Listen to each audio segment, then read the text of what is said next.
Hey, this is Louis D. Fresh bringing it to you on a Monday evening. I hope you're doing well.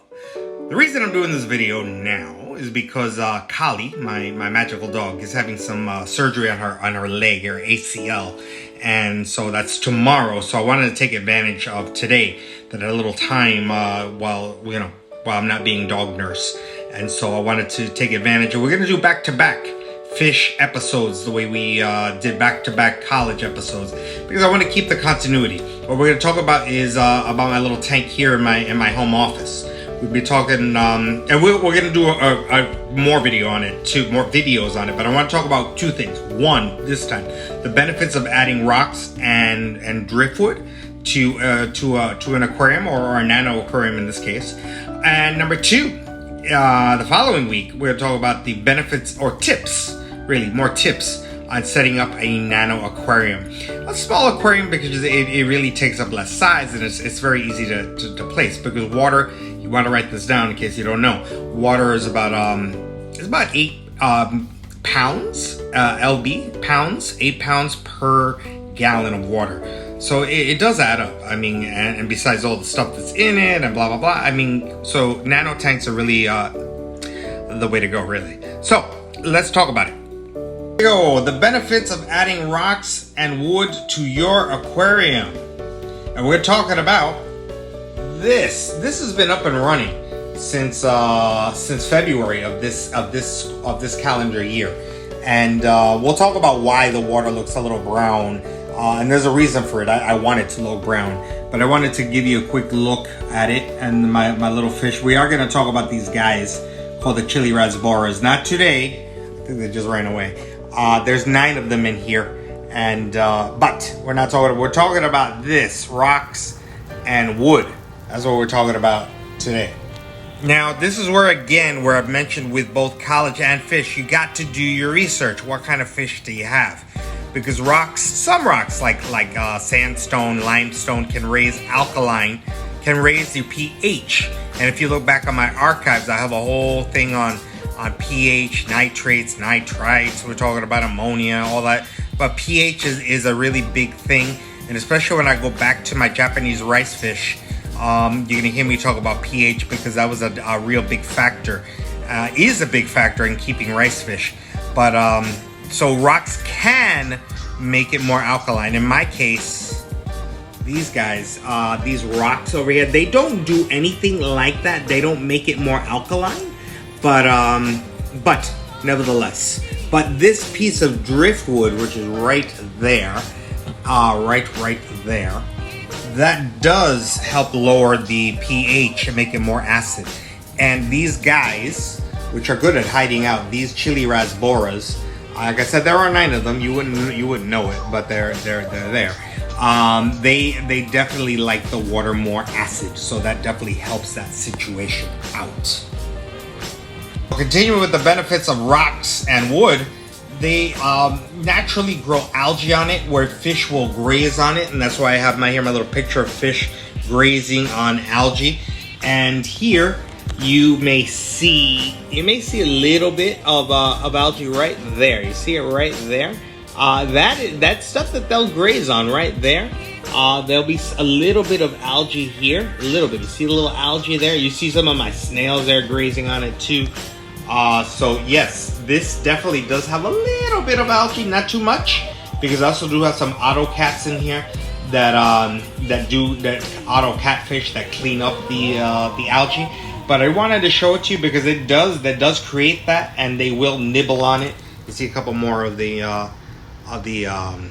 Rasbora. Oh, there's a picture of a Rasbora. There we go. See, they come out from time to time, and so they do graze on it.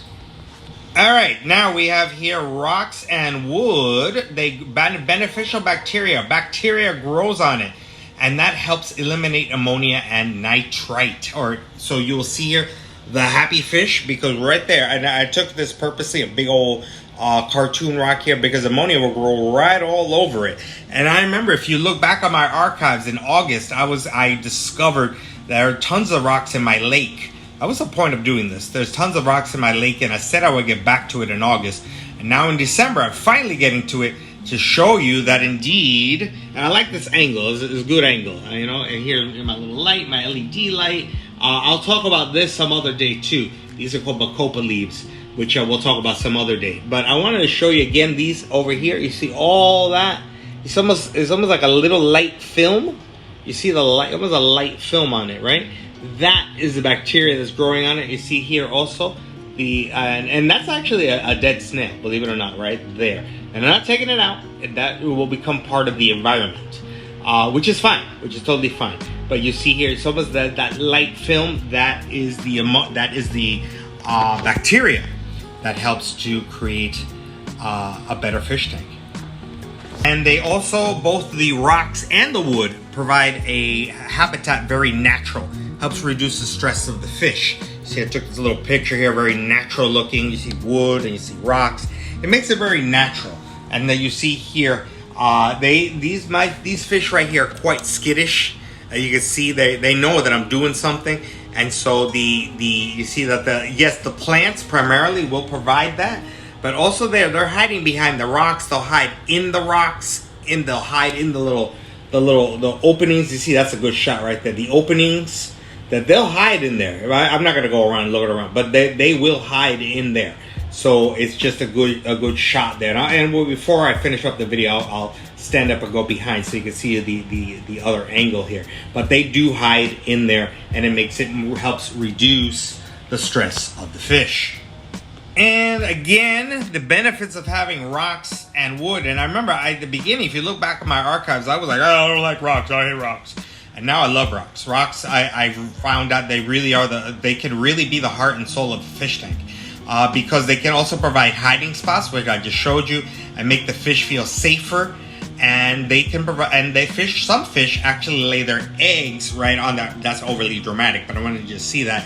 And even though I don't have any catfish, big old catfish, you can see that these really just hiding out there. So it definitely provides a nice shade for the almost angle here for the fish to kind of hide out. And I really love how this camera, the phone here, is shooting this, because it really is showing that they can really hide out there.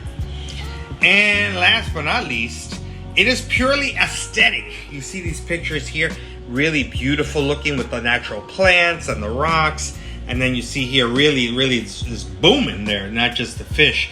So rocks really do make a difference. They really do. And I was like, I don't like rocks. But you see here, I'm gonna try to angle it here better. Here, there we go. That's the front. There's the LED light. You see, this is only about a 3.5 gallon tank. 3 to 4, no more than 4 gallons. I'd say more like 3. And you see there are 9 fish. I know right now I see 3, but you see how beautiful the aesthetic looks, as well as the plants. It really makes it look very homey. And I'll talk about why the water is so brown some other time. Again, these 2 videos are relatively quick. We are going to talk about these guys, the chili rasboras, and we'll talk about why the water looks brown, and it's done purposely. I wanted to show you the back angle here. I wanted to show you this little filter that I have going on here. Right there, again, my LED light. I do have a heater in here because of the air conditioning. I do live in South Florida, and you'll see there that there's the sort of, it has become more of a floating plant than anything else. And you'll see here that was actually part of that, holding it together. But I'm not taking it out. It's become part of the fish tank. And you'll see here, you see that the fish are just you see tons of little hiding spots. You see that?